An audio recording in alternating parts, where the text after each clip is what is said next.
Hi, everybody. It's Lynn Louise Wonders. And as you know, I've been doing these meetings, these interviews, these chats with a number of my beloved colleagues. And the whole reason for doing these is to provide a platform for voices to be heard that I believe will be able to support and help all of you child therapists out there during this pandemic time when we are having to turn to telehealth to provide services that we normally provide in person, and to also focus on the importance of our own self-care in this process and during this time. And so today, my very special guest is Dr. Roz Heiko, and I'm really excited to have her here today. She is an author, a trainer, a mentor, a supervisor, of course, a therapist herself, and I'm going to let her talk a little bit more about what she's going to bring us today. And I will have links for you that are viewing this video below, as I always do, so that you can go and learn more about Dr. Roz, how to get in touch with her for consultation, supervision, training, and all of that good stuff. So thank you for being here with me today, Roz. Thank you so much. I am honored and delighted to be able to spend time with you and time with folks, all of us who are dealing with an immense set of challenges to our emotional, physical well-being and the well-being of our clients as well. I wanted to start out talking about the issue of what we believe in terms of our core values. So we come to this work and we are well trained by this time. We've gone through our educational system. We've gone through certifications. We are also, most of us, really invested in seeking, learning, questing, being curious, and wanting to provide the best services we can. I come from a tradition where in my home, my mother would constantly say to myself or my sister, "Are you doing your best?" And it would be like we were just caught in something that we shouldn't have done. And my mother, would always start out with, "Well, if this person would jump off a bridge, would you, or the train or whatever?" But what it came down to was I would argue with her, but other people are doing this or this or this. And she would say, "I don't care what those other people are doing. It matters that you are doing." And so that's coming back to that is what is my core belief? What are our core beliefs? And in doing telehealth, it's so new. It's for many of us, not for everybody, because for a lot of people, they have the experience, the expertise, the training. But for many of us, this is totally new environment and expertise and learning set. And so one of the things that I think helps me a great deal is to come back to what I know in sand play and what I know in play therapy. And my training and orientation is that of a Kalfian Jungian play therapist in that way. And so I am also child-centered, and I am going to look at not fixing somebody in some way.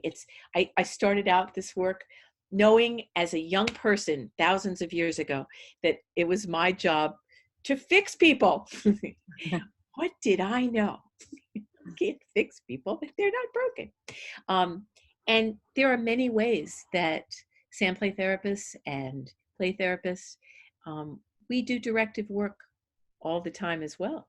When we're doing psychoeducational work, when we're doing cognitive work, when we're doing even just play therapy, that we want to teach some things, we want to share some things, we want to guide some things.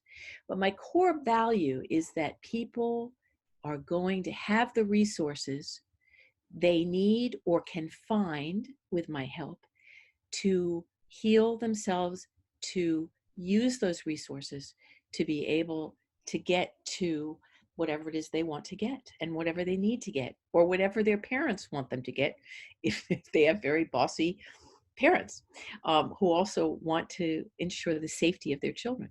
So that what we want is to help people to gain mastery, to gain confidence, to be able to use their emotional abilities and capabilities, capacity to be able to do better and do more.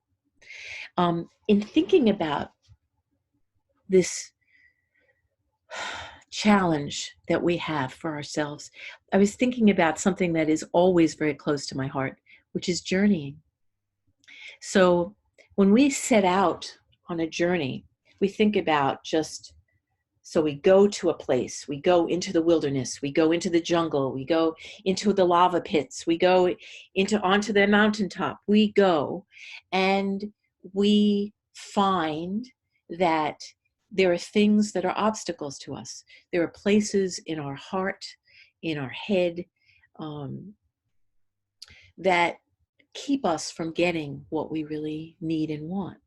And we must be able to hold the challenge of our fear and of what we want the most together. Not absolutely together. I can't even put my hands together when I talk about the tension of the opposites, but that we hold the belief that we can have our capacity to accept what is the fear and be able to go for what we need, our resources, through our resources, to get that treasure. Well, what is that treasure? That is always the light of the self, the wisdom of the self, the understanding, the perspective. And then we, in these journeys, we bring it on home. We take what we have learned, we take what we have earned, and we bring that back into our lives in a real way. Well, in journeying, Brene Brown has just set up a podcast or podcasts about this, and I'm going to use her best language, not the language she uses for the podcast. It's called The Terrible First Time, although she calls it something else. We have never been this way before, at least in my generation.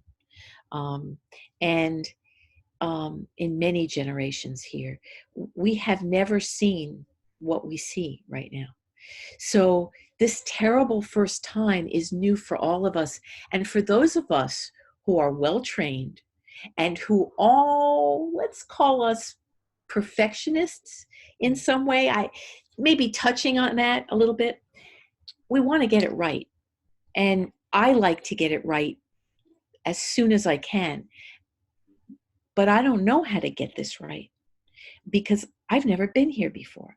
So when we talk about a journey here, we need to back all the way up, because some people have been thrust into this journey and maybe they have developed the COVID-19 and that they have gone on this journey of illness and come out the other side.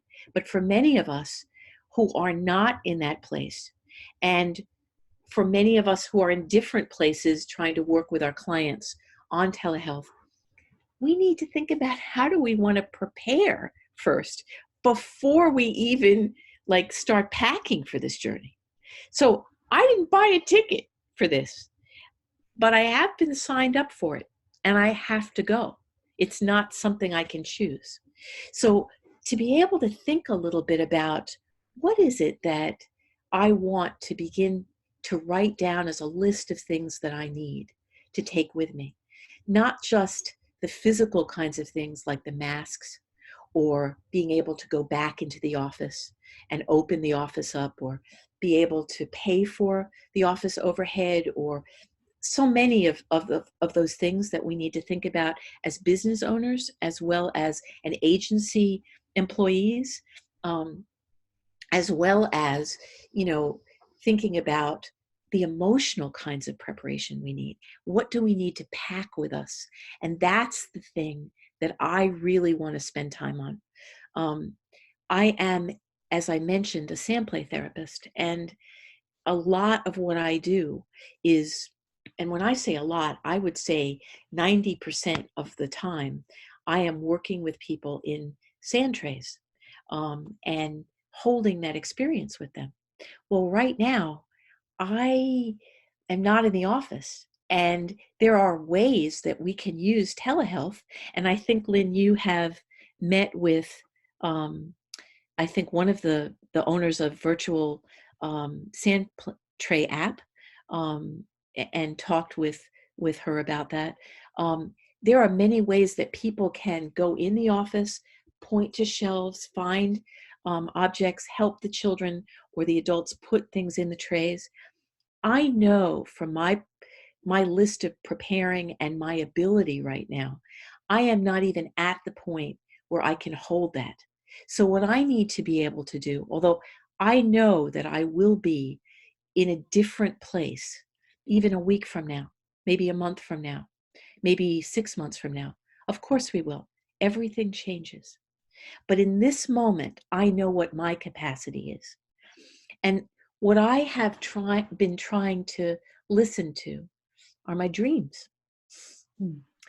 And a recent dream, and I know many of you probably are connecting with that. Um, and if you're not, those dreams are a source of wisdom for us. Um, I really believe that this innate wisdom that we have. So if I could jump in for just a second, I'm hearing Absolutely.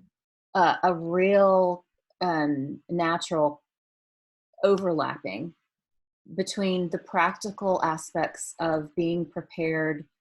And some people don't have the luxury or the privilege of being able to wait. They're having to jump right in for different Absolutely. reasons. And but what I'm hearing is there's an overlap here of the the experience that we're having as human beings and the experience we're having as therapists, the attention to what we're doing for our clients, and the attention we are paying to how we are supporting ourselves and our own self-care. So Absolutely. if for you, it's not separate. It's all one, one married experience. Everything is interconnected, exactly.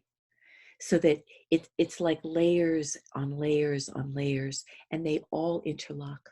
Mhm. They are all connected on that. I think a lot of therapists, um, maybe just because different people are at different stages of growth and development as human beings, or maybe just because we're wired differently.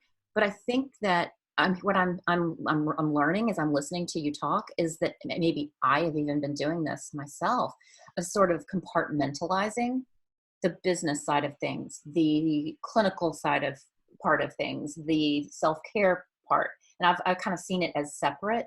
And this is really informing me. It's like, oh, wait, this is all, yeah, this is all blended.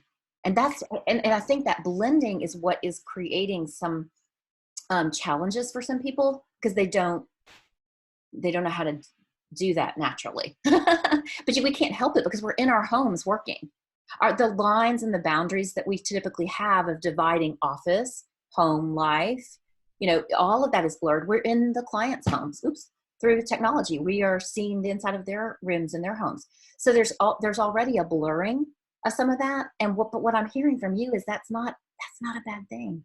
It's not No, it's I was taken under the covers yesterday, in a child's mother's bedroom, and she needed to go under the covers, under her quilt. And she said it was the best place to be. It was soft and warm, and it was safe.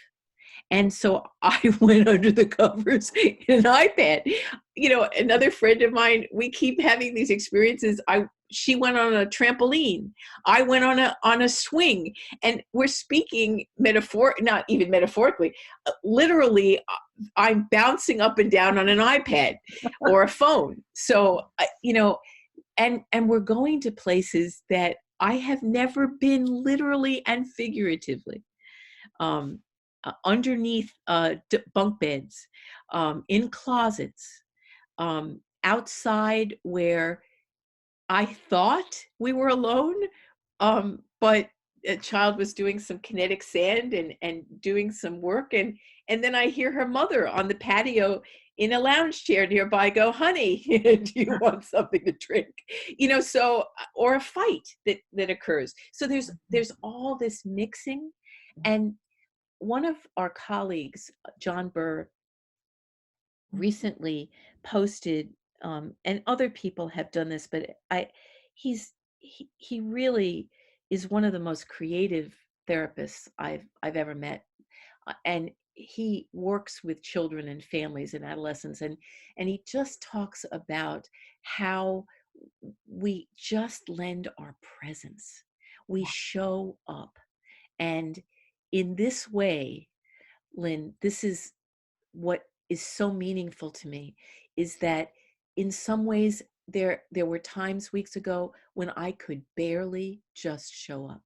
My anxiety, my fear, um, both globally and personally, was so high, and will be again at other times. I know that. That's part of this interconnected kind of well of feeling and experience that we are dipping into and that we share.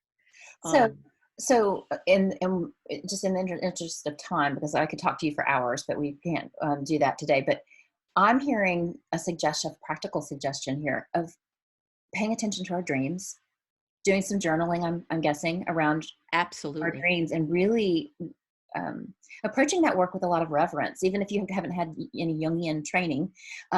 Just honoring the fact that there's something within us in our consciousness that's coming to the surface when we have these dreams, and that maybe there are messages and maybe there are things that we should pay attention to, and that can be a way of self-care.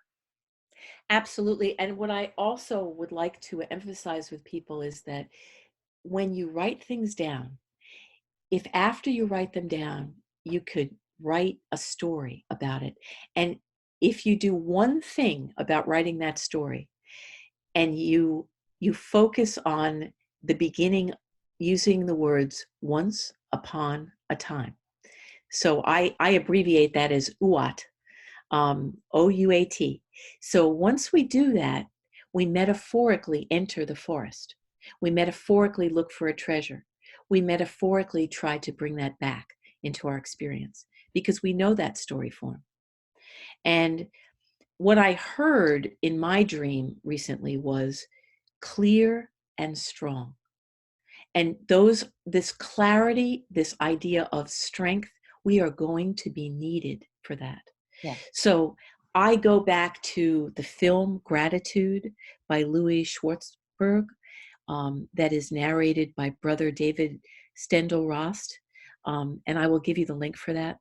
I will also just mention that years ago in my tradition, I'm a Jew, we had in our temple a visit from one of the Holocaust survivors from the camps.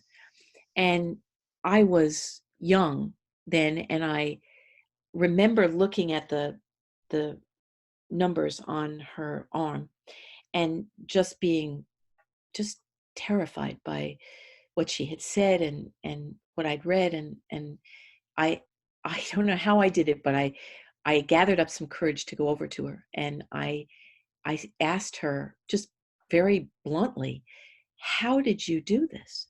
How did you survive? And she was really kind to me. And she said, because I never forgot how to laugh. Mm.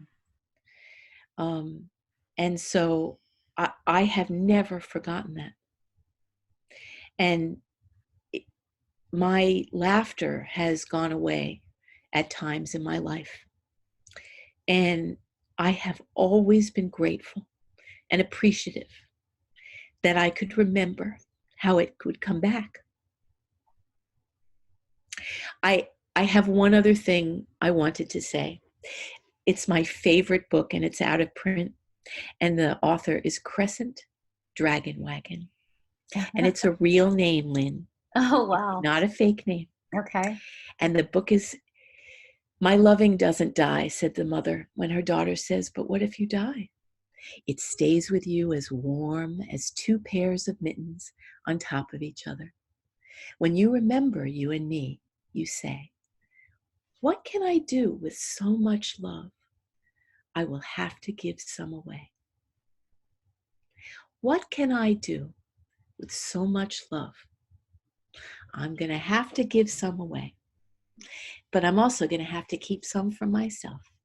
Mm, I love that. That is so beautiful. And we have a special little visitor that came right here at the end.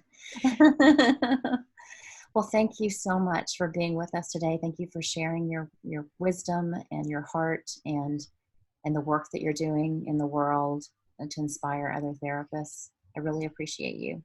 That is a mirror for how I feel about you, Oh, and I am honored to be here. Thank you for the opportunity to share some time with you. thank you, Roz.